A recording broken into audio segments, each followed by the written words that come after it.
বাংলা স্বাধীন করো, স্বাধীন করো। বাংলাদেশ বাংলাদেশ বীর বাঙালির অস্ত্র ধরো। বাংলাদেশ স্বাধীন করো।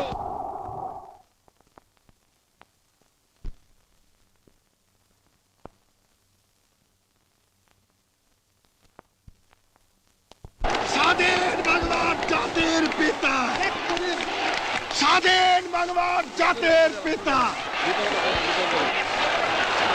মুজিবের পথ ধরো। মুজিব ভাই এসে গেছেন, তাকে আপনারা স্লোগান দিয়ে অভিবাদন দেন। শেখ মুজিবের পথ ধরো, বাংলাদেশ স্বাধীন করো। মুজিব ভাইয়ের পথ ধরো। বাংলাদেশ স্বাধীন করো। পাশের মাঠে তৈরি করো, বাংলাদেশ স্বাধীন করো। বীর বাঙালি অস্ত্র ধরো। বাংলাদেশ স্বাধীন করো। বীর আপনারা জোরে স্লোগান ধরেন, আমার দেশ তোমার দেশ। বাংলাদেশ বাংলাদেশ আমার দেশ তোমার দেশ। বাংলাদেশ বাংলাদেশ স্বাধীন করো, স্বাধীন করো। বাংলাদেশ স্বাধীন করো।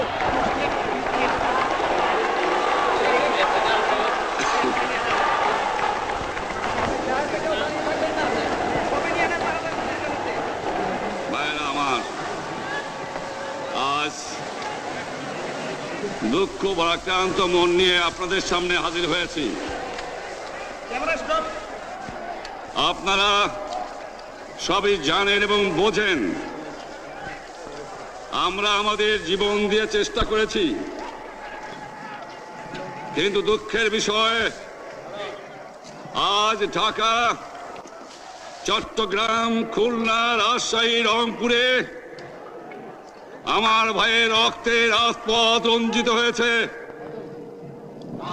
আজ বাংলার মানুষ মুক্তি চায়, বাংলার মানুষ বাঁচতে চায়, বাংলার মানুষ তারা আজ তার অধিকার চায়।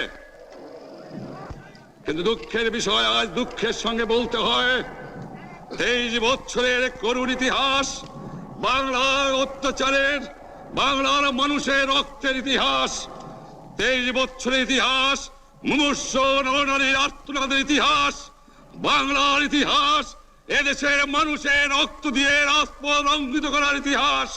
1952 সালে রক্ত দিয়েছি, 1954 সালে নির্বাচনে জয়লাভ করেও আমরা গদিতে বসতে পারি নাই।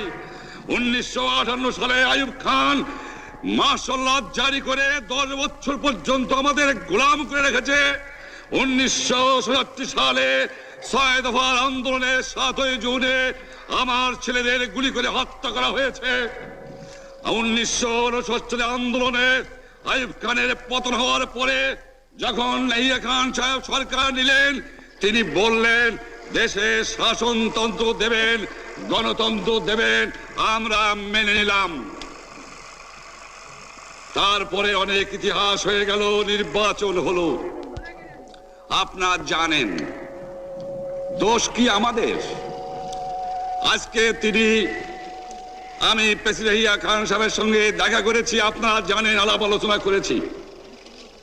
আমি শুধু বাংলার নয়, পাকিস্তানের মেজরিটি পার্টির নেতা হিসাবে তাকে অনুরোধ করলাম 15 ফেব্রুয়ারি তারিখে আপনি জাতীয় পরিষদের অধিবেশন দেন। তিনি আমার কথা রাখলেন না, তিনি রাখলেন ভুট্টো সাহেবের কথা। তিনি বললেন প্রথম সপ্তাহে মার্চ মাসে হবে, তিনি মানে নিলেন। আমরা বললাম ঠিক আছে, আমরা অ্যাসেম্বলিতে বসবো, আমরা আলোচনা করব। আমি বললাম বক্তৃতার মধ্যে, অ্যাসেম্বলির মধ্যে আলোচনা করব।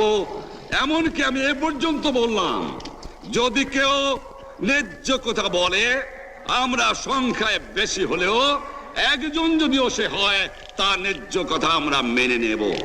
আসুন বসি, আমরা আলাপ করে শাসনতন্ত্র তৈরি করি। তিনি বললেন পশ্চিম পাকিস্তানের মেম্বাররা যদি এখানে আসে তাহলে কসাইখানা হবে অ্যাসেম্বলি। যদি কেউ অ্যাসেম্বলিতে আসে তাহলে পেশোয়ার থেকে করাচি পর্যন্ত দোকান জোর করে বন্ধ করা হবে, তারপরেও যদি কেউ আসে তাকে সন্ন্যাসার করা হবে। আমি বললাম অ্যাসেম্বলি চলবে। তারপরে হঠাৎ 1 তারিখে অ্যাসেম্বলি বন্ধ করে দেওয়া হলো। কি পেলাম আমরা? যে আমার পয়সা দিয়ে অস্ত্র কিনেছি বহিঃশত্রু আক্রমণ থেকে দেশকে রক্ষা করার জন্য, আজ সেই অস্ত্র ব্যবহার হচ্ছে আমার দেশের গরিব দুঃখী নিরস্ত মানুষের বিরুদ্ধে। তার বুকের উপরে হচ্ছে গুলি। আমরা পাকিস্তানের সংখ্যাগুরু, আমরা বাঙালিরা যখনই ক্ষমতায় যাওয়ার চেষ্টা করেছি, যখনই এদেশের মালিক হবার চেষ্টা করেছি, তখনই তারা আমাদের উপর ঝাঁপিয়ে পড়েছেন। তারা আমাদের ভাই। আমি বলেছি তাদের কাছে এই কথা যে আপনারা কেন আপনার ভাইয়ের বুকে গুলি মারবেন? আপনাদের রাখা হয়েছে যদি বহিঃশত্রু আক্রমণ করে তার থেকে দেশটাকে রক্ষা করার জন্য। তারপরে উনি বললেন যে আমার নামে বলেছেন, আমি নাকি বলে স্বীকার করেছি যে 10 তারিখে রাউন্ড টেবল কনফারেন্স হবে। আমি উনাকে একথা বলে দেবার চাই, আমি তাকে তা বলি নাই। টেলিফোনে আমার সঙ্গে তার কথা হয়। তাকে আমি বলেছিলাম, জনাব ইয়াহিয়া খান সাহেব, আপনি পাকিস্তানের প্রেসিডেন্ট, দেখে যান, ঢাকায় আসেন কিভাবে আমার গরিবের উপরে, আমার বাংলার মানুষের বুকের উপরে গুলি করা হয়েছে, কি করে আমার মায়ের কোল খালি করা হয়েছে, কি করে মানুষকে হত্যা করা হয়েছে। আপনি আসুন, দেখুন, বিচার করুন, তারপরে আপনি ঠিক করুন। আমি এই কথা বলেছিলাম।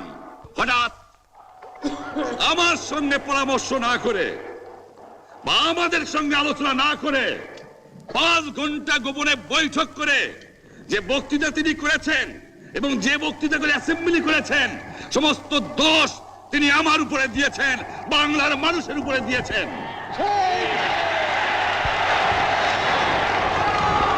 আমি পরিষ্কার মিটিংয়ে বলেছি যে এবারের সংগ্রাম আমার মুক্তির সংগ্রাম, এবারের সংগ্রাম স্বাধীনতার সংগ্রাম।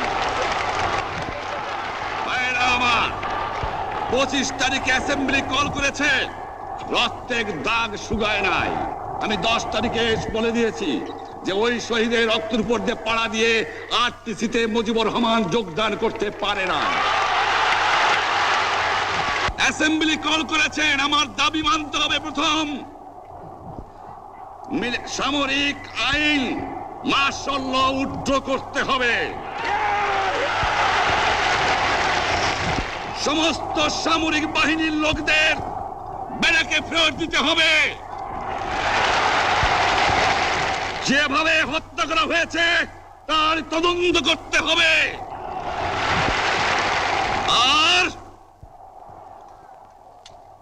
জনগণের প্রতিনিধির কাছে ক্ষমতা হস্তান্তর করতে হবে। তারপরে বিবেচনা করে দেখব আমরা অ্যাসেম্বলিতে বসতে পারবো কি পারবো না।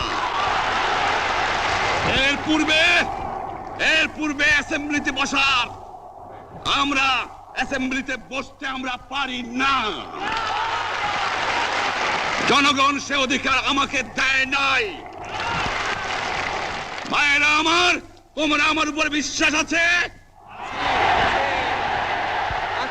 আমি প্রধানমন্ত্রিত্ব চাই না, আমরা দেশের মানুষের অধিকার চাই। আর যদি একটা গুলি চলে, আর যদি আমার লোকের উপর হত্যা করা হয়, তোমাদের উপর কাছে আমার অনুরোধ রইল, প্রত্যেক ঘরে ঘরে দুর্গ গড়ে তোলো। তোমাদের যা কিছু আছে তাই নিয়ে শত্রুর মোকাবেলা করতে হবে। এবং জীবনের তরে রাস্তাঘাট যা যা আছে সবকিছু আমি যদি হুকুম দেবার নাও পারি, তোমরা বন্ধ করে দেবে। তোমরা আমার ভাই, তোমরা ব্যারাকে থাকো, কেউ তোমাদের কিছু বলবে না। কিন্তু আর আমার বুকের পর গুলি চালাবার চেষ্টা করো না, ভালো হবে না। 7 কোটি মানুষকে তাবায় রাখতে পারবো না। আমরা যখন মরতে শিখেছি তখন কেউ আমাদের দবাতে পারবে না। যে পর্যন্ত আমার এই দেশের মুক্তি না হবে, খাজনা ট্যাক্স বন্ধ করে দেওয়া হলো, কেউ দেবে না। তবে অনুরোধ করছি, আপনারা আমাদের ভাই, আপনারা দেশকে একেবারে জাহান্নামে ধ্বংস করে দিয়েন না। জীবনে আর কোনোদিন আপনাদের মুখ দেখা দেখি হবে না। যদিও আমরা শান্তিপূর্ণভাবে আমাদের ফয়সালা করতে পারি, তাহলে অন্তপক্ষে ভাই ভাই হিসেবে বাস করার সম্ভাবনা আছে। সেই জন্য আপনাদের অনুরোধ করছি, আমার এই দেশে আপনারা মিলিটারি শাসন চালাবার চেষ্টা আর করবেন না। দ্বিতীয় কথা, প্রত্যেক গ্রামে, প্রত্যেক মহল্লায়, প্রত্যেক ইউনিয়নে, প্রত্যেক সাব ডিভিশনে আওয়ামী লীগের নেতৃত্বে সংগ্রাম পরিষদ গড়ে তোলো এবং তোমাদের যা কিছু আছে তাই নিয়ে প্রস্তুত থাকো। মনে রাখবা, রক্ত যখন দিয়েছি, রক্ত আরো দেব। এদেশের মানুষকে মুক্ত করে ছাড়বো ইনশাআল্লাহ। এবারে সংগ্রাম আমাদের মুক্তির সংগ্রাম, এবারে সংগ্রাম স্বাধীনতার সংগ্রাম। আপনারা আমার উপরে বিশ্বাস নিশ্চয়ই রাখেন। জীবনে আমার রক্তের বিনিময়েও আপনাদের সঙ্গে বেইমানি করি নাই। প্রধানমন্ত্রিত্ব দিয়ে আমাকে নিতে পারে নাই, ফাঁসি কাস্টে আসামি দিয়ে আমাকে নিতে পারে নাই। যে রক্ত দিয়ে আপনারা আমাকে একদিন জেলের থেকে বার করে নিয়ে এসেছিলেন, এই রেসকোর্স ময়দানে আমি বলেছিলাম আমার রক্ত দিয়ে আমি রক্তের ঋণ শোধ করবো, মনে আছে? আমি রক্ত তোমার জন্য প্রস্তুত। আমাদের মিটিং এইখানেই শেষ। আসসালামু আলাইকুম। জয় বাংলা। বীর বাঙালি অস্ত্র ধরো, বীর বাঙালি